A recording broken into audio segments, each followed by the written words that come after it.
in order to be beamed across globally. Good evening, everybody.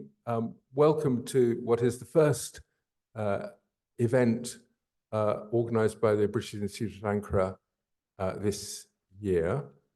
And this is a talk by my colleague from Edinburgh,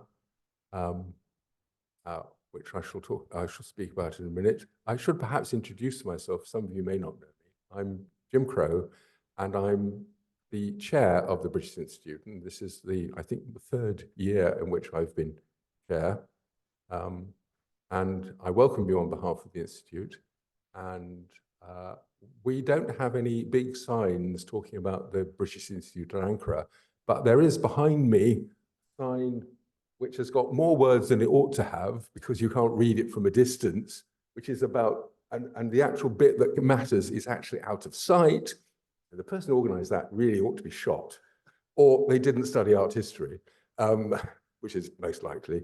Anyway, it says Biri, and just to remind you that the British Institute of Ankara is one of an organization which are partly, and some of them largely, funded by the British Academy, which are the British International Research Institutes. So Ankara is one of those. So my pleasure this evening is to introduce Dr. Nick Matteo, who is currently lectures in Edinburgh. He studied in Edinburgh for his undergraduate master. We have MAs for undergraduates in Edinburgh, as long as they do some work. And he studied ancient medieval history.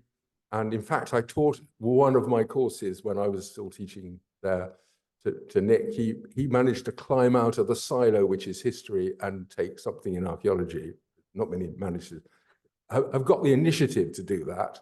He then went on to Oxford to take an MPhil in late antique Byzantine and Byzantine studies, and then went on to study for a DPhil at Oxford on an Armenian historian of the 11th century, whose name is a little too complicated for me to say.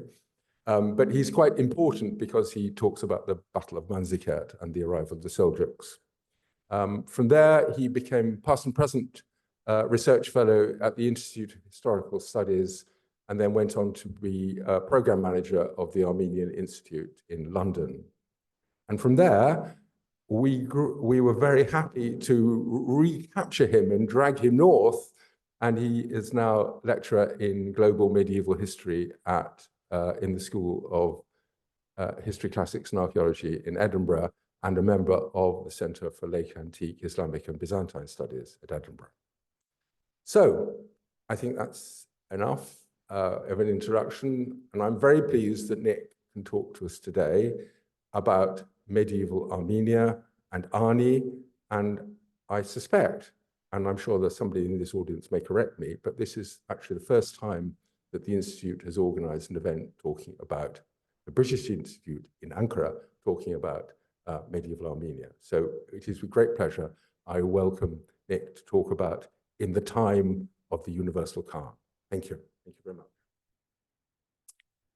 Well, thank you, Jim, for that really kind introduction and the invitation to speak to you all today, both those of you who are able to make it here in the room and the friends who are joining online. It's a real pleasure to be presenting for you the latest in my research into the city of Ani, which I'll introduce shortly, which at the moment is focusing on the Mongol period, which has meant that I've had the good fortune to join the dynamic and welcoming field that is Chinggisid studies. And I'd like to begin also by dedicating my talk today to Osman Kavala, who has done more, I think, than any other in recent times to preserve the site of Ani and to bring the peoples of the region together around our shared historical and cultural heritage, and who sadly has been in aggregated imprisonment since 2017 on politicized charges.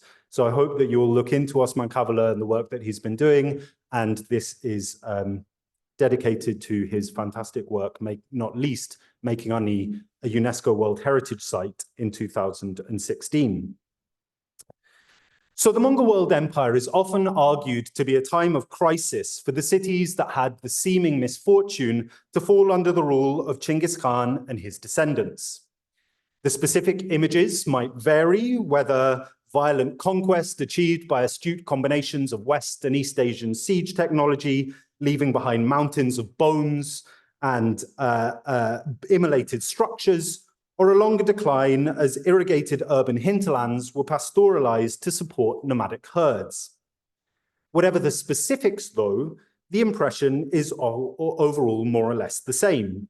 The Mongol World Empire engendered crises in urbanization across Eurasia as a result of more or less conscious destruction. Now, today I want to paint a different picture of the Mongol World Empire's relationship to crises in urbanization through an in-depth case study of the city of Ani. In a sense, my narrative does fit the more familiar picture.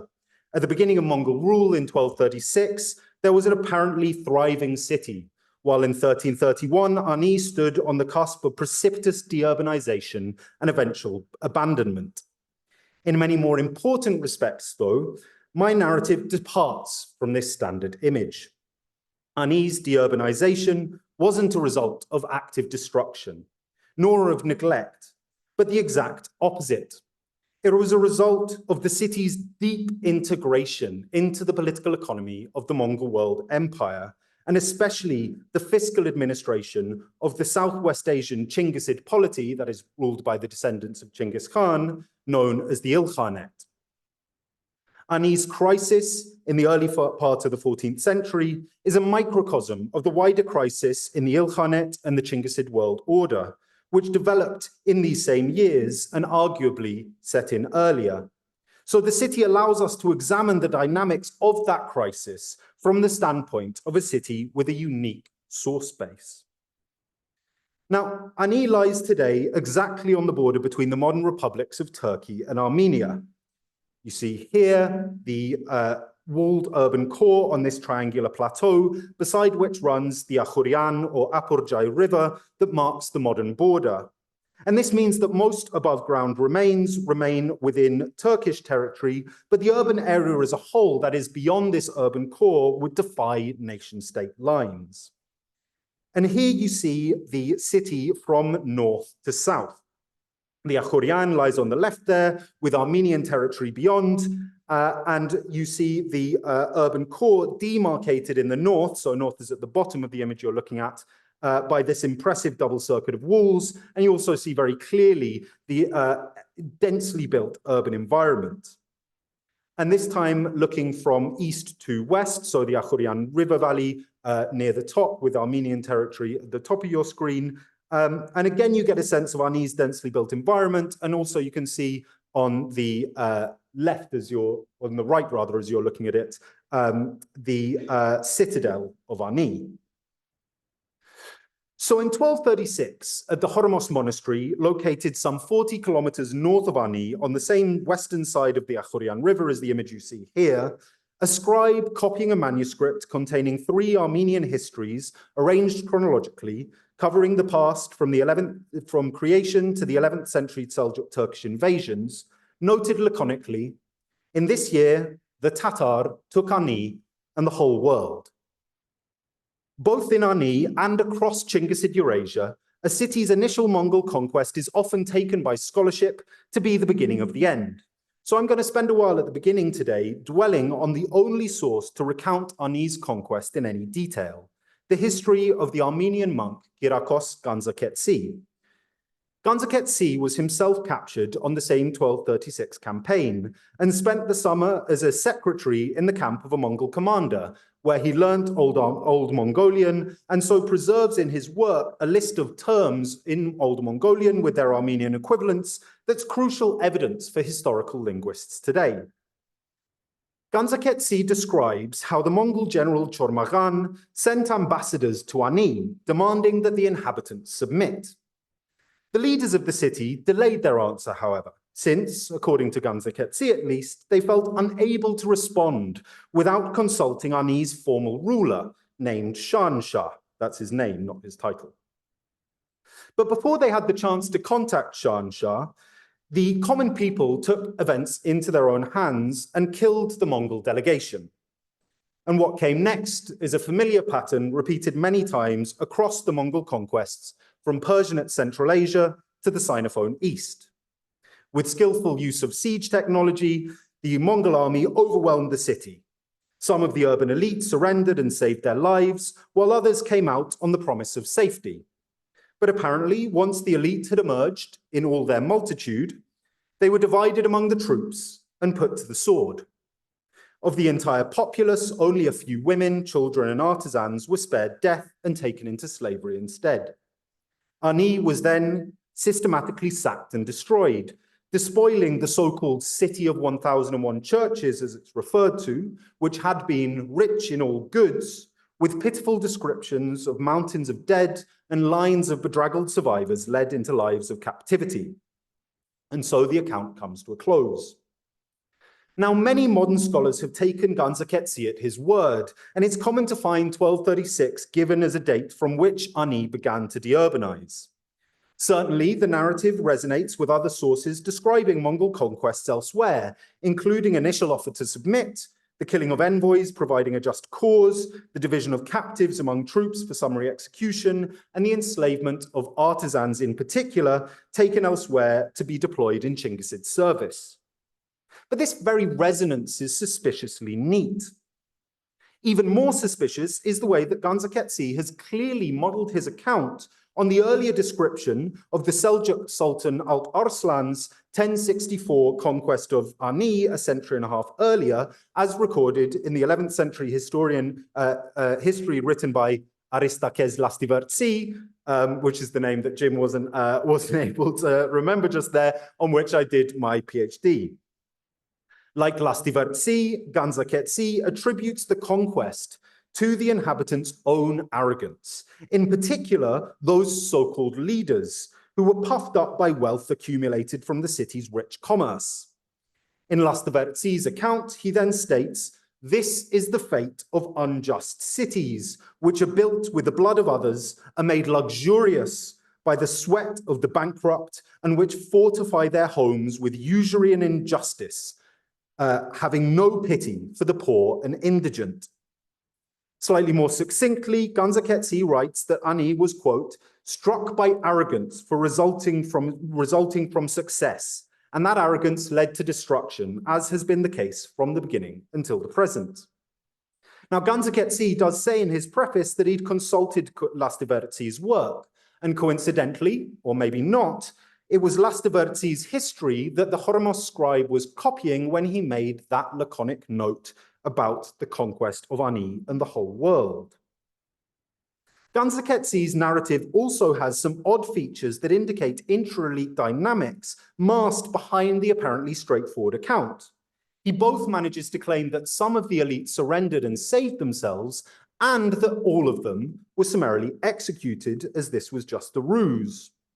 And connected to this contradictory claim is the question of who exactly had the right to submit the city to the Mongols, the nominal ruler, Shahanshah, or these so-called leaders, described with the same term, Gulkhavurk, that Lastivertsi used to denote the urban elite in the 11th century.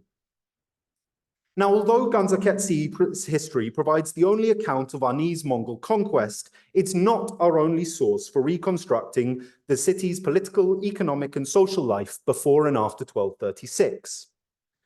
The most important sources are none other than the extant structures of the city itself.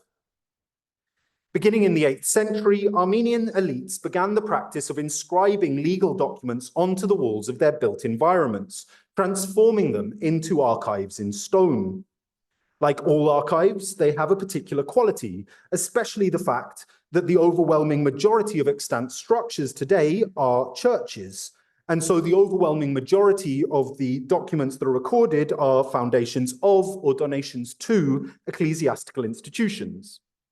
Still, the founders and donors are mostly secular elites, and churches appear to have used the same practices as those elites in a shared property regime. So as a result, Armenian documentary epigraphy directly records crucial socioeconomic information, including property types, monetary values, productive installations, rent and tax arrangements, and much more besides.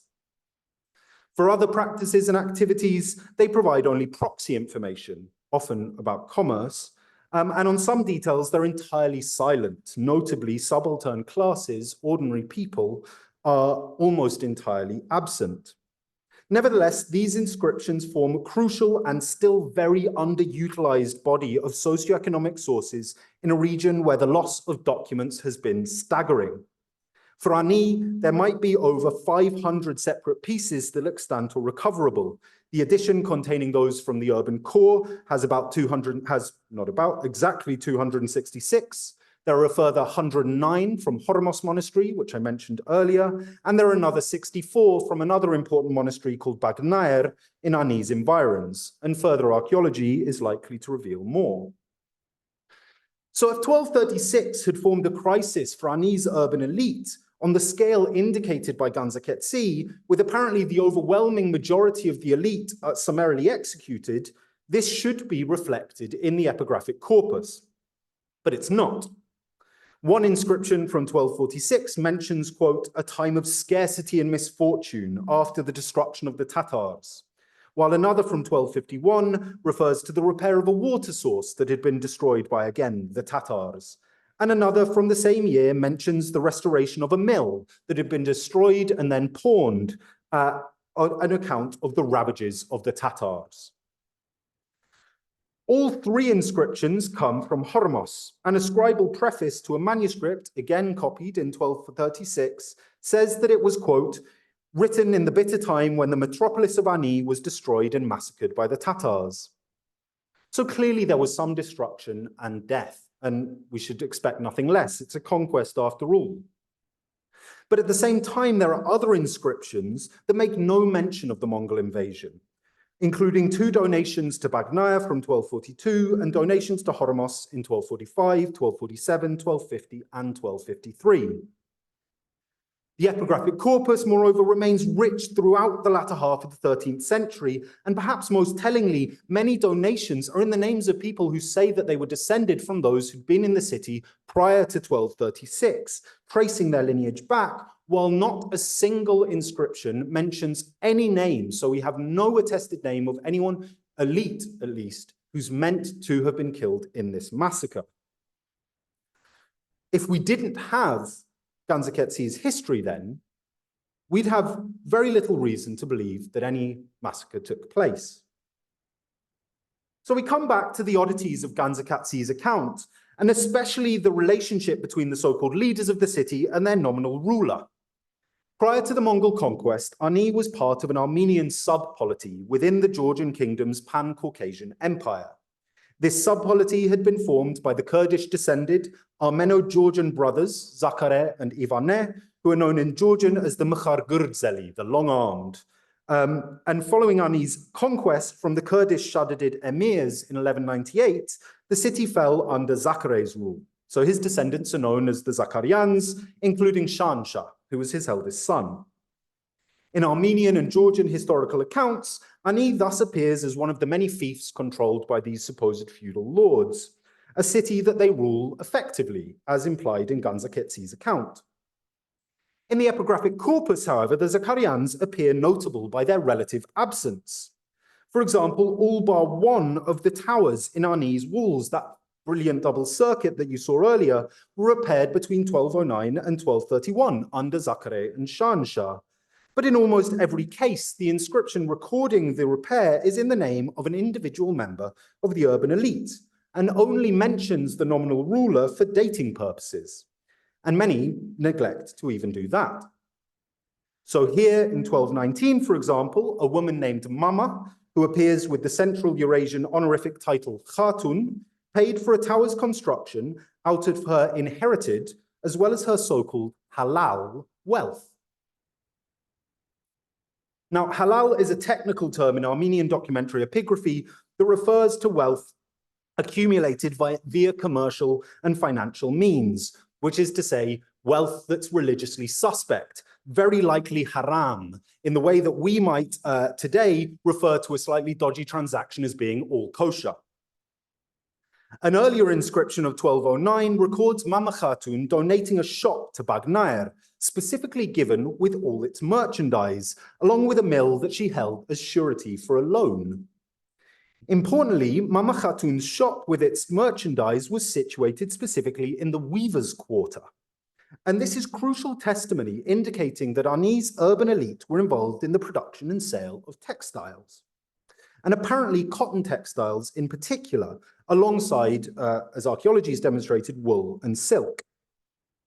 An inscription from the period of East Roman, which is, say, Byzantine rule circa 1060, records the urban elite negotiating tax exemptions on a range of goods, including the transport and sale of cotton. While a Shaddadid-era inscription from 1190 records the emir designating grounds for a cotton market near the mosque. Now, I've not yet found direct evidence for cotton farming, but the modern Armenian province of Aragat-Sotin, which begins immediately on the other side of the river from Arni, is the center of modern Armenia's cotton industry today. In Mama Khatun, then, we have the example of a female merchant who profited from textile production and sale in a dedicated urban quarter, who loaned out money as a financier, and recall here Lastivartsi denouncing the elite of Arni for fortifying their homes with usury, and who profited enough on this basis to fund a key public, traditionally at least, expense, defense, recording her act on the city walls without making any mention whatsoever of her supposed overlord. As both Lastivartsi and Ganzaketsi underline, therefore, Arni was a renowned commercial center. The first evidence for any urbanization at the site is an inscription from the second half of the 9th century recording a donation of 5 shops in Arni to a monastery. Shops are one of the most common property types that are found in the epigraphic corpus, and the city's rapid growth in the 10th century takes place at a time of commercialized urbanization, both in the region and across Afro-Eurasia. Arni's entire history as an urban center, therefore, is defined by its commercial role, and this became ever more pronounced between the initial urbanization and 1236, personified in the lives of people like Mama Khatun.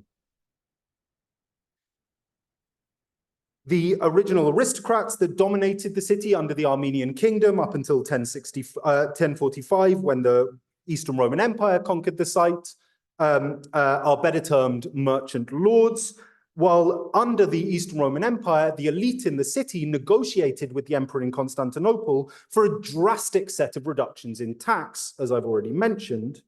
And this didn't stop with the Seljuq Turkish conquest in 1064. In fact, the Islamic rule of the Shaddadids appears to have strengthened the Armenian Christian elite's economic dominance as they distributed the rights to collect rents in the villages that surrounded the city to members of the urban elite.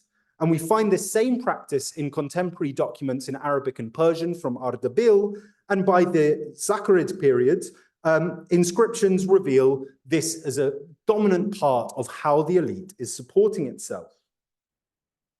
So behind Ganzaketsi's presentation of an urban elite unable to submit without permission from their nominal overlord is a merchant rentier oligarchy that dominated political and economic life with only notional references to the Zakharians. The consistent tendency is towards almost a kind of city-state, and this reaches its apparent height precisely on the cusp of Mongol conquest in 1236, as reflected in those city wall restorations. This public outlay for the city walls is represented in an emphatically private discourse. Mama Khatun's act takes the form of a pious donation, asking viewers to pray for her and her family in the same way as an act recorded as a donation to a monastery, for example. And interestingly, none of the wall inscriptions mention the offices that the donors may have held in the urban administration, even though that we know that there was one, and that the offices took Islamicate forms like Amir, Hajib, Mutasib, and others. And this underlines the fact that although there's clearly a conscious merchant rentier oligarchy that dominates the city politically and economically, there's no corporate civic entity. While seemingly not practically powerful, the Zakharians are the recognized rulers nonetheless, and the real power in Ani, the merchant rentiers, remains implicit in their practical capacity rather than explicit in any constitutional arrangement. Nevertheless, one building in particular speaks to the merchant rentiers' political and economic dominance in the urban space. The narthex of the Church of the Holy Apostles, which you saw on my opening slide and in the poster for the talk today. The earliest inscription in this part of the building is from 1217, so it must have been completed not long before this date. There was an earlier church that it was built in the front of. And from then until the last inscription that survives in 1348, the Holy Apostles' narthex is the designated space for recording adjustments to the city's tax arrangements. So we need to imagine it populated by members of the urban elite reading these inscriptions and debating the way in which taxation should be carried out. Except of the 14 tax inscriptions found in this site, only 2 are from the pre-Mongol period. And they refer specifically to taxation of church property, of the churches in Ani by the bishopric and by the bishopric itself in its villages that it controls. There's no evidence whatsoever of taxation of the merchant rentiers or by the merchant rentiers between the East Roman period and the Mongol period, which is to say nearly 2 centuries. It seems then that what the merchant rentiers achieved was the ability to render themselves entirely untaxed, of course, something that merchants and capitalists are very fond of from then until today. And I would interpret that absence of any evidence precisely as an evidence of that absence. So with all this in mind then, the contradictions of Ganzaketzi's account become clearer.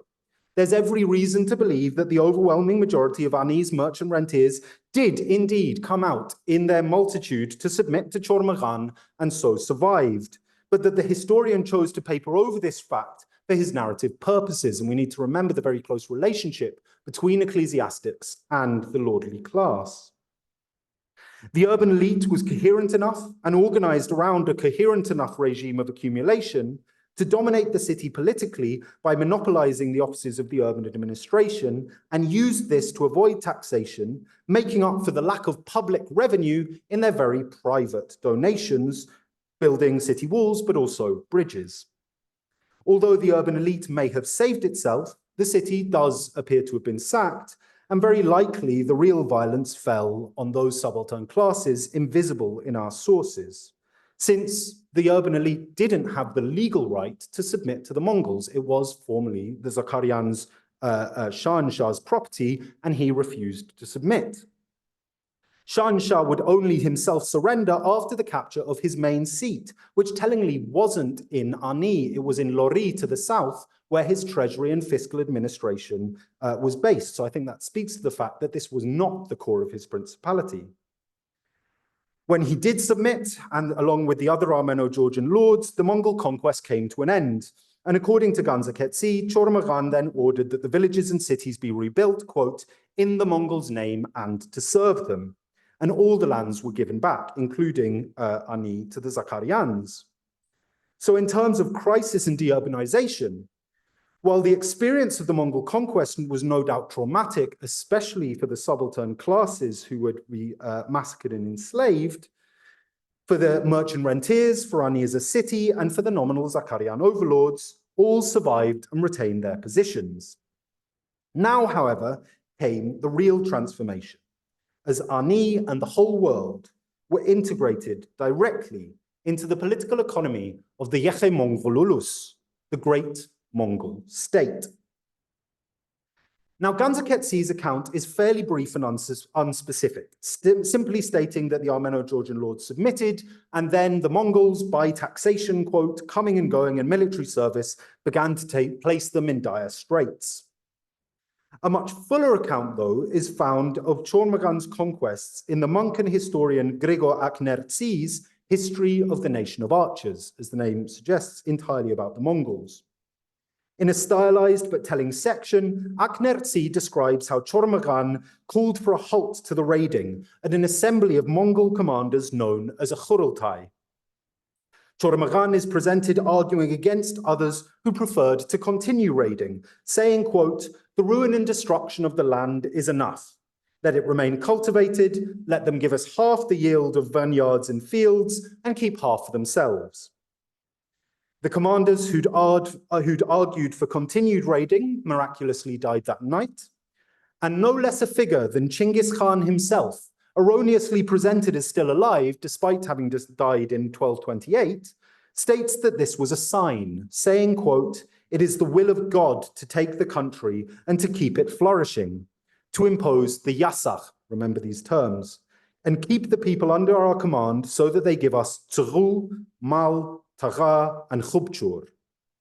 However, as for those who do not obey our commands and do not pay us taxes, it is the will of God to kill them and wreck their places. That way, others who hear and observe will be afraid and not do it." So, at a second assembly, the lands of the Georgian kingdom, and Ani among them, were divided among, quote, 110 commanders. And thus, Aknertsi writes, quote, "The great and untaxed princes were submitted to Mongol taxation." So Aknertsi's account is clearly a schematic just-so story to explain how the administration happened, but as such, it reveals key elements of Chinggisid statecraft that's attested across the Mongol world empire, from the Pacific through to the modern Rus lands today, modern Russia today and Ukraine. The fundamental institution of Mongol political economy is what's known as the Tumen system, or the decimal system. First attested in the Eastern Steppe in the late first millennium BCE, so over 1,000 years earlier, this divided society into 10,000 strong units named Tumen, subdivided into units of 1,000, then 100, and then 10. Now, if this sounds reminiscent of Roman legions, then I think that's fitting, and if that sounds contradictory, then we need to examine our own assumptions about the Roman Empire and the Mongol Empire in terms of their relative assumed complexity. But where the Roman legions were a strictly military form of organization, the decimal system was a social, military, and economic form of organizing society.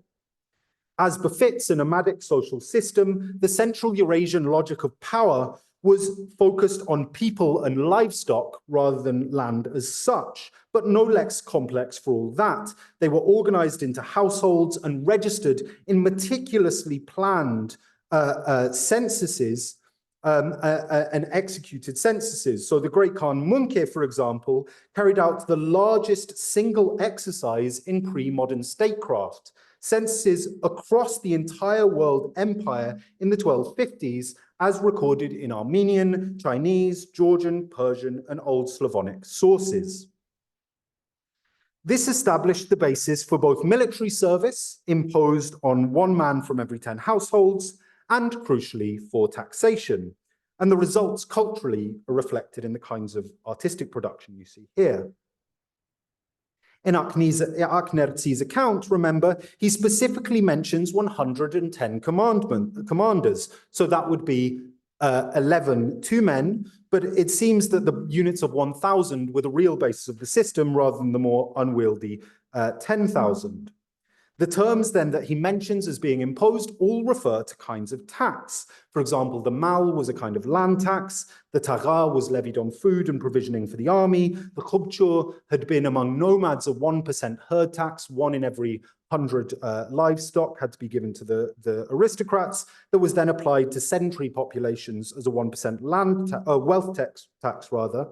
And these decisions are then specifically taken at that fundamental Chinggisid governing institution, the Khurultai Assembly. And the Khurultai is a term used again by Aknertsi, and all justified on the basis of the yasa. Again, the term in Aknertsi, and the oral code attested across the Mongol world empire and claimed to originate in the sayings of Chinggis Khan himself, which of course is exactly how Aknertsi erroneously presents the situation.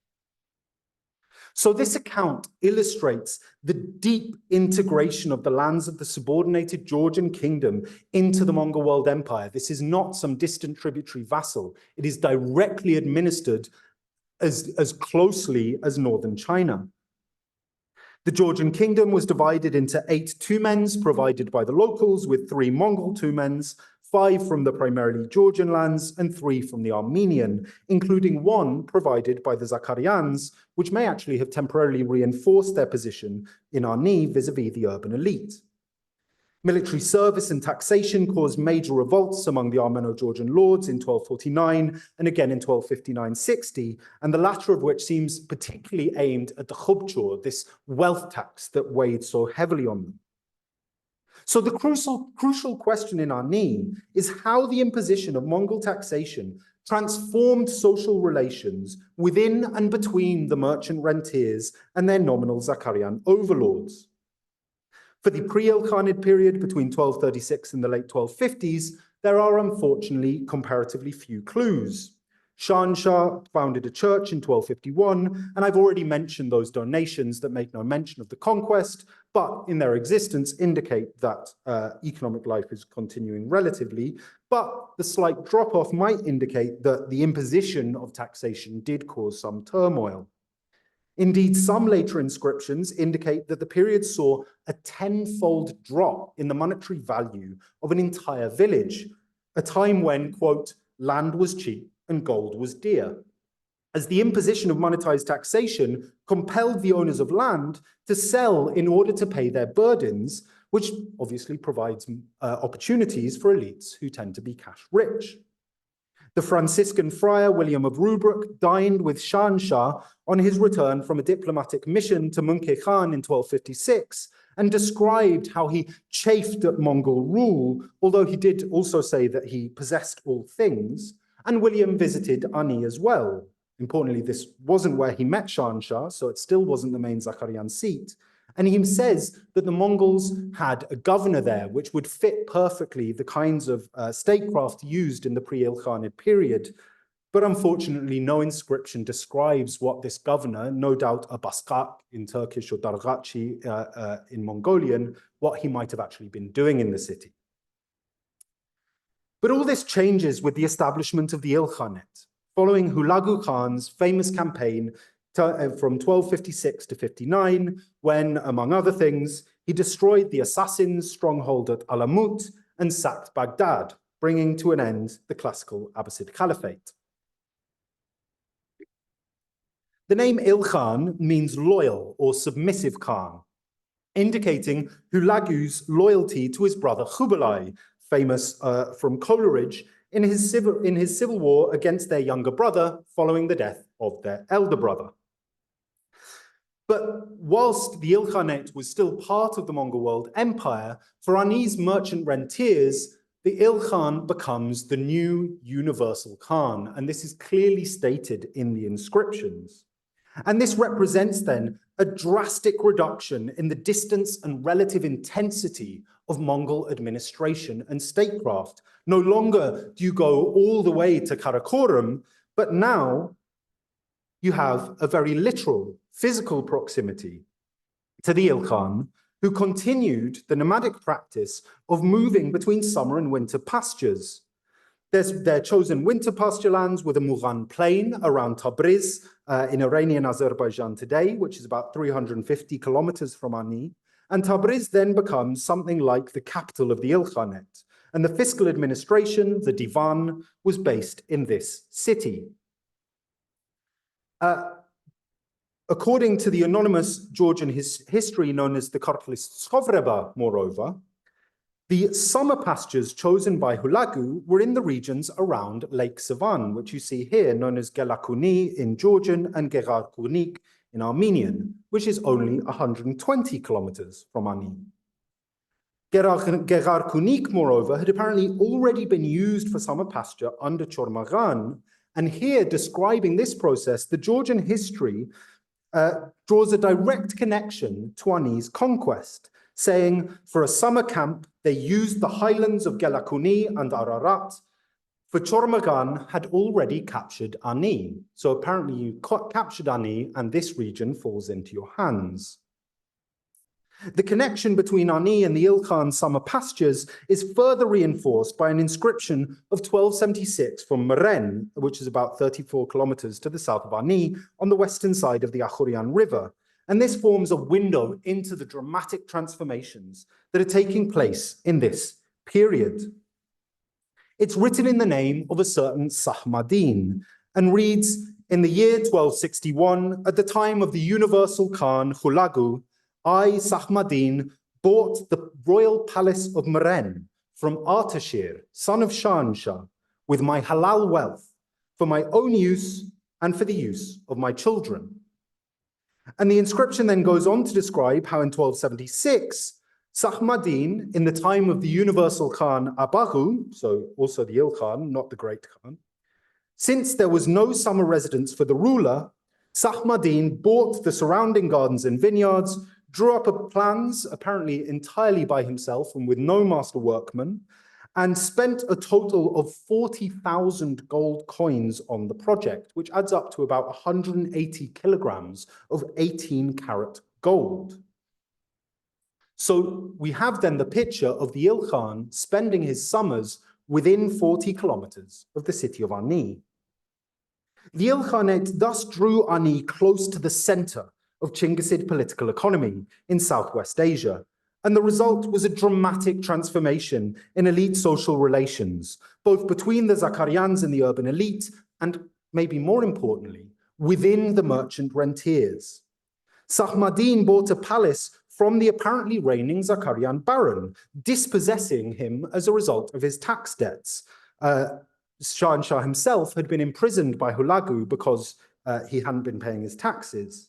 And yet Sahmadin was himself one of Ani's merchant rentiers, and the level of wealth that he disposed of indicates that by 1261, he had also become one of Hulagu's so-called ortoghs. Now, ortogh probably originates in Central Eurasian Uyghur practices, and it means partner, and originally denoted a kind of capital investment, similar to Mediterranean commender contracts. What happens is an investor pools their capital with an agent who then goes out and, according to a prearranged division, acts in a certain way with their money and then divides the profits. But the Mongols, perhaps drawing on an earlier precedent under the Khitan Liao state, transformed this capital sharing agreement into a form of statecraft, taking their tax revenue, giving it to merchants who would then go out, make a profit, and come back and give a certain amount back to the divan every year. Importantly, ortogh merchants also took on administrative roles, especially taxation, as I'll come back to, and diplomacy, and Sahmadin was demonstrably involved in both. When the monk Vartan Arveltsi met Hulagu in 1264, Sahmadin is one of two people who's with the Il Khan. The other is clearly a Turkic or a Mongolian speaker, and executes the Il Khan's will, so he's right at the heart of government. And perhaps most strikingly, Sahmadin twice acted as a diplomat to Latin Christendom. He first went in 1287 when he accompanied the Uyghur ecclesiastic Rabban Bar Sauma, who's a kind of anti-Marco Polo, originally sent from Khanbalik, so modern Beijing, as a diplomat from Kublai Khan to his cousins in the Il Khanate. And accompanying Rabban Bar Sauma, he went to the Pope in Rome and the courts of the French and English kings, Edward I, in Gascony, so the ancestor of some of the people we see on the walls around us. And Sahmadin apparently returned again on a second mission in 1290. Sahmadin is thus one of the most dramatic example of how the ortogh system provided political and economic opportunities on another scale entirely for Ani's merchant rentiers. And the head of the divan, who the ortoghs answered to, was at the same time, he's called the Sahibi Divan, the master of the bureaucracy, acted as both the chancellor and the prime minister for the Il Khan. In 1264, Sahmadin used his position to buy the entire city of Yerevan as a personal lordship, which he then had the right to collect the land sales tax from. He records this in an inscription. And perhaps most importantly, for thinking about deurbanization in Ani, he's found in 1269 in an inscription from the Holy Apostles as one of Ani's first recorded tamghajis. Now, a tamghaji is an official who's tasked with collecting the tamgha, which is a tax described in an Ilkhanate fiscal manual as for capitalists. They're literally called the ahli mal, the people of capital. And it's collected at the point of sale. So it's a sales tax. And it's telling, therefore, that the dominant officials in Ani across the second half of the 13th century are specifically customs tax officials. And it's safe to assume that all of the holders of this office were at the same time ortog merchants originating in the city. 6 inscriptions in the Holy Apostles dating between 1269 and 1280 are in the voice of the Tamghajis, and these inscriptions constitute nothing short of Ilkhanid state documents inscribed on the walls. They begin with the formula in the name of the Ilkhan for the longevity of the Padishah, which means sort of emperor, but it also sort of is generalizable as state, and of the Sahib Divan, we, the Tamghajis of Ani, do X, Y, and Z. And the X, Y, and Z which they're carrying out is almost uniformly trying to lessen or suppress taxation. For example, one in the name of a certain papik removes the Kesanik tamgha, which had been collected on the dyer's market. So again, we have evidence for textile production as a key industry in the city. Another removes the tamgha, which has been placed on mills for grain, so clearly a commercialized industry. And perhaps most interestingly, we have consistent inscriptions attempting to stop the taxation of churches. Now, you'll come across again and again that according to the Yasa, religious institutions aren't supposed to be taxed in the Mongol world empire. But over and over in Ani, these inscriptions indicate that this is clearly taking place. And of course, the tamgha wasn't the only tax collected, and all taxes seem to be within the Tamghaji's purview. For example, this 1288 Georgian inscription records Sahmadin attempting to end all taxation of a Georgian Orthodox church from which had been collected the mal, the tamgha, the gate or customs tax, the yam, which is used to pay for the famous communication and distribution system, often referred to as a postal system, which ortog merchants widely used, the khubchur that I've already mentioned, and many others too. So the overall impression of Ilkhanid Ani is a city that's extremely closely integrated with the fiscal administration and a heavily taxed space, and taxation that was all introduced and carried out by members of the merchant rentier elite whose fathers and grandfathers had acted in the exact opposite way under the previous rulers. One inscription of 1276, which includes a Tamghaji named Pavle the silk maker, so again, textiles, tries to abolish the practice of collecting half a silver coin that had been taxed on pack animals entering the city without any goods, which was apparently a practice that had been introduced by so-called iniquitous Tamghajis. The effect then was to bifurcate that previous unity you'd had among the merchant rentiers, as portions were integrated into the Ilkhanid state elite, and others were then subjected to taxation implemented by their former fellows. There are clear winners and losers. The city is certainly highly commercialized still. One inscription from 1280 says how following an earthquake, the bishop says that no one should be trading on a Sunday, and anyone who does so is responsible for, quote, the sins rather of the city. So clearly this is a 7-day-a-week city that never sleeps in terms of its commerce. And interestingly, many, as I've mentioned, of these inscriptions focus on churches and ecclesiastical property, which of course by the 13th century have been accumulating property for some 4 centuries.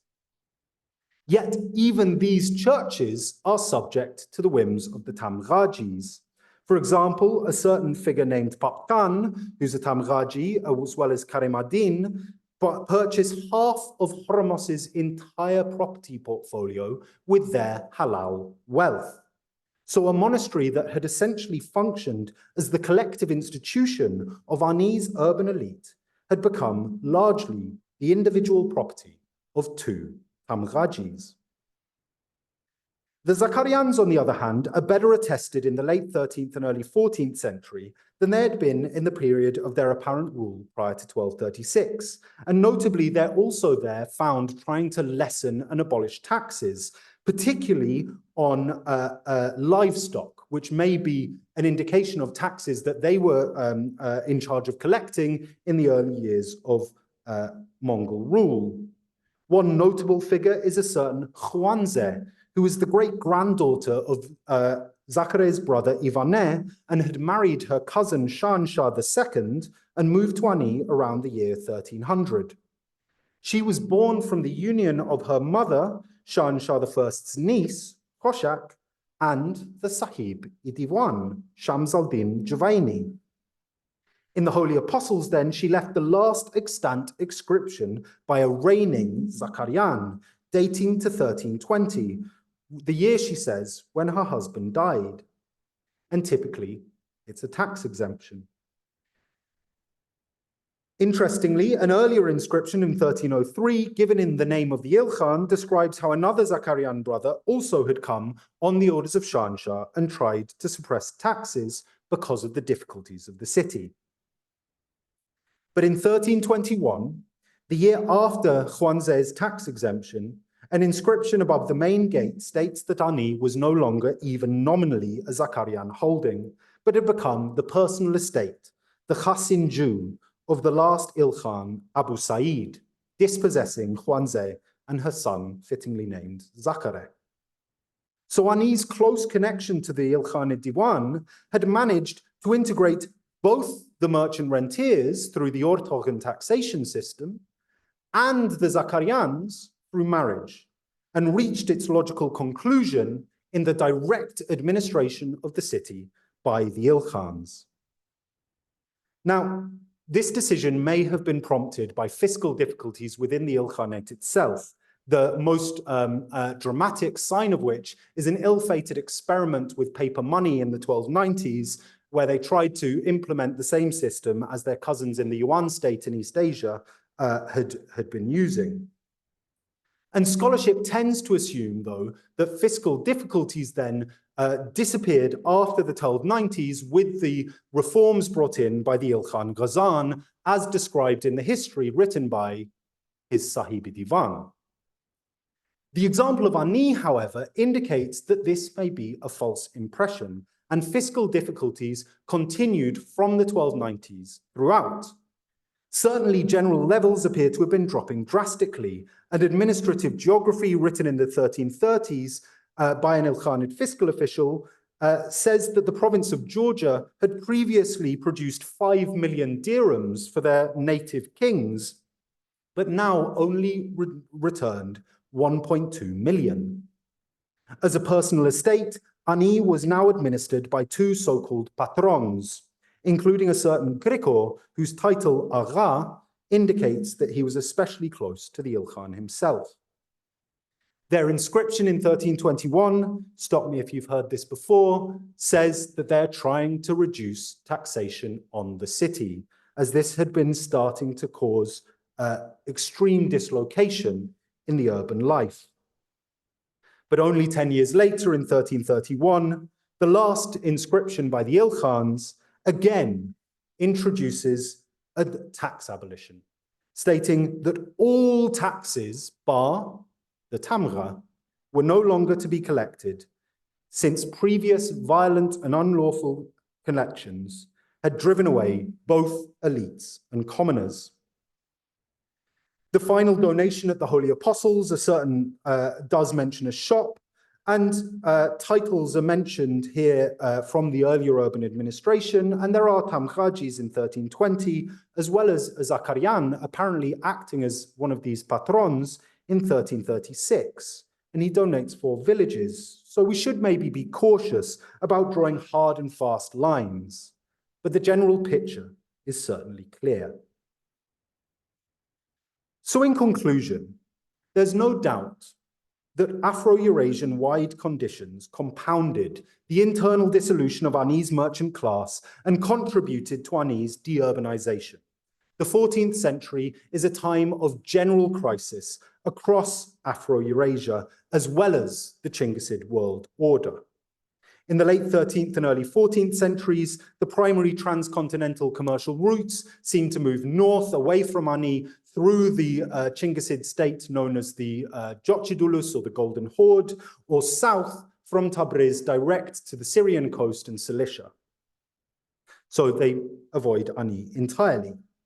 And with the dissolution of Ani's class unity among the merchants, some appear to have followed these routes and gone elsewhere. There's one chronicle account of a group in 1328 that go first to Astrakhan in the north part of the Caspian Sea today, and from there to the Sea of Azov and Crimea, and therefore moving with these trade routes to the Golden Horde. There are also two potential wildcard factors that need mentioning: plague and climate change, two factors that might feel familiar to us today. Recent work led by Monica Green has convincingly argued for an earlier spread of plague across Afro-Eurasia in the 13th century, and then a longer set of focalizations as infected rodents embedded themselves in areas causing local epidemics, but not the pandemic of the mid-14th century. In the early 14th century, however, you have the end of what's called the medieval warm period, which had lasted from about 800 to 900 to 1300 and saw temperatures rise by as much as a degree in various regions, meaning that, for example, wine was grown in Dartmoor and caused issues in importations to French wine producers. But of course, the effects were uneven and it also produced droughts. The end of the warm period, judging by paleoclimate data from Lake Chuldir, which is about 70 kilometers from Ani, meant a period of drastic rainfall in the first part of the 14th century, and then dry conditions from about 1330.